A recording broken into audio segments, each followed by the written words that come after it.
എല്ലാവർക്കും നമസ്കാരം.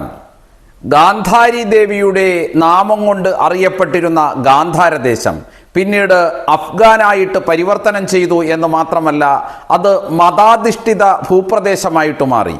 ഒരു മതത്തിൻ്റെ മാത്രം പേരിൽ അറിയപ്പെടുന്ന പ്രദേശം അഫ്ഗാനിസ്ഥാൻ. ആ അഫ്ഗാനിസ്ഥാൻ എന്ന് പറയുന്നത് താലിബാൻ ഭരണകൂടത്തിൻ്റെ നിയന്ത്രണത്തിലാണ് ഇന്ന് മുന്നോട്ട് പോയിക്കൊണ്ടിരിക്കുന്നത്. താലിബാൻ ഭരണകൂടം ഇപ്പോൾ പ്രത്യേക ചില നിയമങ്ങൾ കൂടി ആ അഫ്ഗാനിലെ ജനതയുടെ മേൽ അടിച്ചേൽപ്പിക്കുകയാണ്. ആ നിയമമെന്ന് പറയുന്നത് വളരെ വികൃതമായിട്ടുള്ള പരിഷ്കരിച്ച പുതിയ നിയമമാണ്. അവിടുത്തെ ജനങ്ങളുടെ നന്മയ്ക്ക് വേണ്ടിയിട്ടാണ് നടപ്പിലാക്കുന്നത് എന്നൊക്കെയാണ് ഇസ്ലാമിക മതവെറിയന്മാരായിട്ടുള്ള ഇക്കൂട്ടർ അവകാശപ്പെടുന്നത്. അവർ പറയുന്ന ജനനന്മയ്ക്ക് വേണ്ടിയിട്ട് പരിഷ്കരിച്ച് നടപ്പിലാക്കിയ നിയമങ്ങളെന്ന് പറയുന്നത് ഇതൊക്കെയാണ്.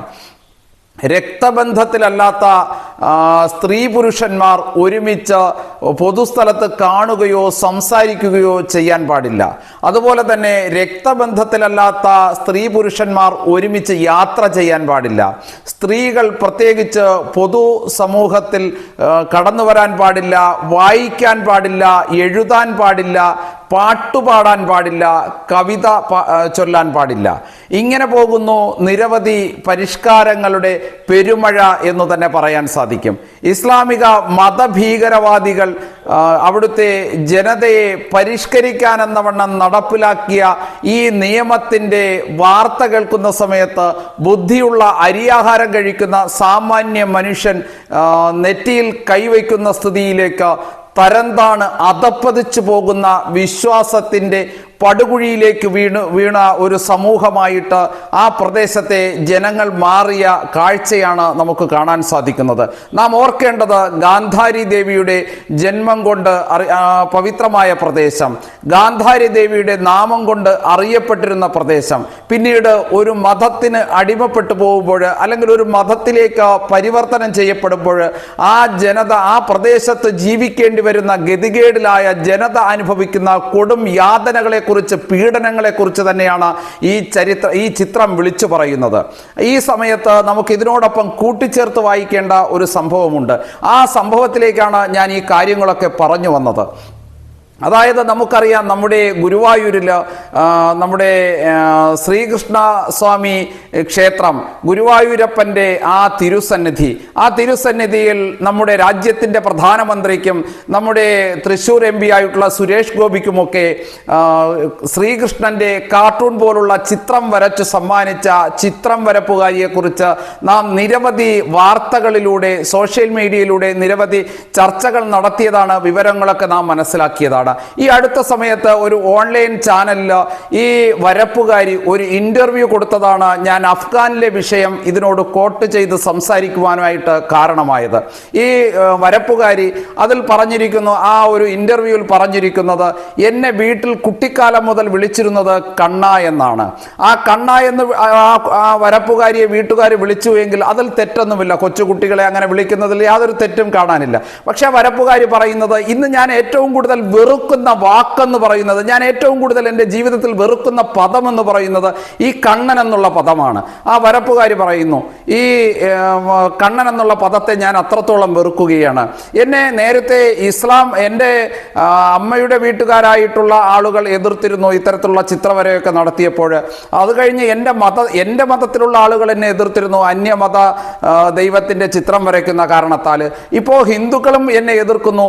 എന്തിനാണ് എതിർക്കുന്നത് എന്ന് ഇന്റർവ്യൂ ചെയ്യുന്ന ആ അവതാരിക ചോദിക്കുമ്പോൾ ഇവർ പറയുന്ന മറുപടി എന്ന് പറയുന്നത്, ഞാൻ എന്തുകൊണ്ട് അങ്ങനെ അത്തരത്തിൽ കൃഷ്ണനെ വരച്ച് ധനം സമ്പാദിക്കുന്ന ഞാൻ എന്തുകൊണ്ട് മതം മാറിയില്ല എന്നുള്ള ചോദ്യമാണ് ഹിന്ദു സമൂഹം ചോദിക്കുന്നത്. ഞാൻ എൻ്റെ മതത്തോടൊപ്പം മറ്റൊരു മതത്തെ കൂടി ചേർത്ത് പിടിക്കുവാനുള്ള മനസ്സെനിക്കുണ്ടെങ്കിൽ അതല്ലേ ഏറ്റവും നല്ല കാര്യം എന്ന് പറയുന്നു. ഈ വരപ്പുകാരിയോട് ഇവിടുത്തെ ഹിന്ദു സമൂഹത്തിന് പറയുവാനുള്ളത് ഒന്ന് മാത്രമാണ്. അവർ അതിൽ ചോദിക്കുന്ന ആ ഇന്റർവ്യൂവിൽ ചോദിക്കുന്ന മറ്റൊരു കാര്യം കൂടിയുണ്ട്. ഞാൻ വിൽക്കുന്നത് കൃഷ്ണനെയല്ല, ഞാൻ വിൽക്കുന്നത് കണ്ണനെയല്ല, ഞാൻ വിൽക്കുന്നത് എൻ്റെ കഴിവിനെയാണ് എന്നുകൂടി പറയുന്നു. അങ്ങനെ നിങ്ങളുടെ കഴിവിനെയാണ് നിങ്ങൾ വിൽക്കുന്നത്, അതിൻ്റെ വിലയാണ് നിങ്ങൾ വാങ്ങുന്നത് എന്നൊക്കെ നിങ്ങൾ പറയുമ്പോൾ കൃഷ്ണനോട് ഭക്തിയില്ല, അല്ലെങ്കിൽ കൃഷ്ണനോട് ആദരവില്ല, കൃഷ്ണനോട് അങ്ങനെ ഒരു ഈ മഹനീയമായിട്ടുള്ള ഒരു ഈശ്വരീയമായിട്ടുള്ള വിശ്വാസമില്ല എന്നൊക്കെ നിങ്ങൾ പറഞ്ഞു വയ്ക്കുമ്പോൾ എന്തിനു വേണ്ടിയിട്ടാണ് ഗുരുവായൂർ ക്ഷേത്രത്തിൻ്റെ പരിസരം ഹിന്ദു സമൂഹം വളരെ പവിത്രമായിട്ട് വളരെ പരിശുദ്ധിയോടുകൂടിയിട്ട് കാണുന്ന ആ കണ്ണൻ്റെ തിരുസന്നിധി, ആ ക്ഷേത്രത്തിൻ്റെ തിരുസന്നിധിയിൽ നിങ്ങൾ കിടന്ന് നാടകം കളിച്ചുകൊണ്ട് ഈ നിങ്ങൾ വരച്ച, നിങ്ങളെ കഴിവെന്ന് പറഞ്ഞ് നിങ്ങൾ പറയുന്ന ആ വരച്ചുണ്ടാക്കിയ ആ സാധനത്തെ വിൽക്കുവാൻ വേണ്ടിയിട്ടുള്ള കമ്പോളമാക്കി നിങ്ങൾ എന്തിനു വേണ്ടിയിട്ടാണ് ആ ഗുരുവായൂർ ക്ഷേത്രത്തെ ഉപയോഗിക്കുന്നത്? ഗുരുവായൂർ ക്ഷേത്രത്തിൻ്റെ പരിസരത്താണ് നിങ്ങൾ ഇതിനു വേണ്ടിയിട്ടുള്ള മാർക്കറ്റിംഗ് തന്ത്രമായിട്ട് ഉപയോഗിക്കുന്നത് എന്നുള്ളത് ഹിന്ദു സമൂഹത്തെ സംബന്ധിച്ചിടത്തോളം നമുക്ക് പ്രതിഷേധിക്കാതെ തരമില്ല. അതിനോടൊപ്പം ഈ ചിത്രം വരച്ചു എന്ന് പറയുന്ന സഹോദരിയോട് ഹിന്ദു സമൂഹത്തിന് ചോദിക്കാനുള്ള ചില ചോദ്യങ്ങളുണ്ട്. ആ ചോദ്യത്തിൽ വളരെ പ്രധാനപ്പെട്ട ഒരു ചോദ്യം ഇത് തന്നെയാണ്. നിങ്ങളുടെ മതം അങ്ങനെ മറ്റൊരു മതത്തെ കൂടി ചേർത്ത് പിടിക്കുവാൻ വേണ്ടിയിട്ട് അനുവദിക്കുന്നുണ്ടോ? അങ്ങനെ അനുവദിക്കുന്നില്ല എന്നുണ്ടെങ്കിൽ ഇസ്ലാം മത വിശ്വാസത്തിൽ പൂർണ്ണമായിട്ട് വിശ്വാസമർപ്പിച്ച് ജീവിക്കുന്ന നിങ്ങൾക്ക് എങ്ങനെയാണ് നിങ്ങളുടെ മതത്തിനുള്ളിൽ നിന്ന് മറ്റൊരു മതത്തെ ചേർത്ത് പിടിക്കുവാൻ തയ്യാറാകാത്ത ഇസ്ലാം വിശ്വാസിയായിട്ടുള്ള നിങ്ങൾക്ക് എങ്ങനെയാണ് ഹിന്ദു ധർമ്മത്തെ ചേർത്ത് നിർത്താൻ സാധിക്കുന്നത്? പരസ്പരം രക്തബന്ധമില്ലാത്ത ആളുകൾ തങ്ങളിൽ കണ്ണു കൊണ്ട് നോക്കിക്കാണരുത്, തങ്ങളിൽ പൊതുനിരത്തിൽ സംസാരിക്കരുത്, ഒരുമിച്ച് യാത്ര ചെയ്യരുത്. മാത്രമല്ല നിങ്ങളുടെ മതം, നിങ്ങൾ വിശ്വസിക്കുന്ന മതമെന്ന് പറയുന്ന ആ മതത്തിൻ്റെ വിശ്വാസമനുസരിച്ച് സ്ത്രീ സമൂഹം പുസ്തകം പോലും വായിക്കരുത്, കവിത ചൊല്ലരുത്, പാട്ട് പാടരുത്, ചിത്രം വരയ്ക്കരുത്. ഇങ്ങനെയൊക്കെയുള്ള ആ ഒരുപാട് നിർദ്ദേശങ്ങൾ, ഒരുപാട് നിയമങ്ങൾ ഇങ്ങനെ നിരത്തുമ്പോൾ എങ്ങനെയാണ് എൻ്റെ പ്രിയപ്പെട്ട സഹോദരി നിങ്ങൾ ഈ ഹിന്ദു ധർമ്മത്തെ ചേർത്ത് പിടിക്കുന്നത്? എങ്ങനെയാണ് നിങ്ങൾ ഈ ഇസ്ലാം മതത്തിൻ്റെ വിശ്വാസത്തിൽ നിന്നുകൊണ്ട് നിങ്ങൾ ഉണ്ണിക്കണ്ണൻ്റെ പടം വരയ്ക്കുവാൻ വേണ്ടിയിട്ട് നിങ്ങൾക്ക് സാധിക്കുന്നത്? നിങ്ങൾ ഇസ്ലാം വിശ്വാസിയായിട്ട് തുടർന്നുകൊണ്ട് നിങ്ങൾക്ക് എങ്ങനെയാണ് ഈ അന്യ മതവിശ്വാസത്തിൽപ്പെട്ട ഒരു ഈശ്വരന്റെ രൂപത്തെ അങ്ങനെ മറ്റൊരു പ്രതലത്തിൽ പകർത്തുവാൻ വേണ്ടിയിട്ട് സാധിക്കുന്നത്? ഇതൊരിക്കലും സാധിക്കാത്ത കാര്യമാണ്, നിങ്ങളുടെ മതം അനുവദിക്കാത്ത കാര്യമാണ്. അതുകൊണ്ട് തന്നെ നിങ്ങൾ ഈ ഇത്തരത്തിലുള്ള ഈ സമ്പത്തിന് വേണ്ടിയിട്ട്, പൈസയ്ക്ക് വേണ്ടിയിട്ടുള്ള ഈ ഇരട്ടത്താപ്പ് അവസാനിപ്പിച്ചേ മതിയാവും. ഇത്തരത്തിൽ ഹിന്ദു സമൂഹത്തെ കബളിപ്പിക്കുവാൻ വേണ്ടിയിട്ടുള്ള നിങ്ങളുടെ ശ്രമം ഇനിയും ഇങ്ങനെ നടത്തരുത്.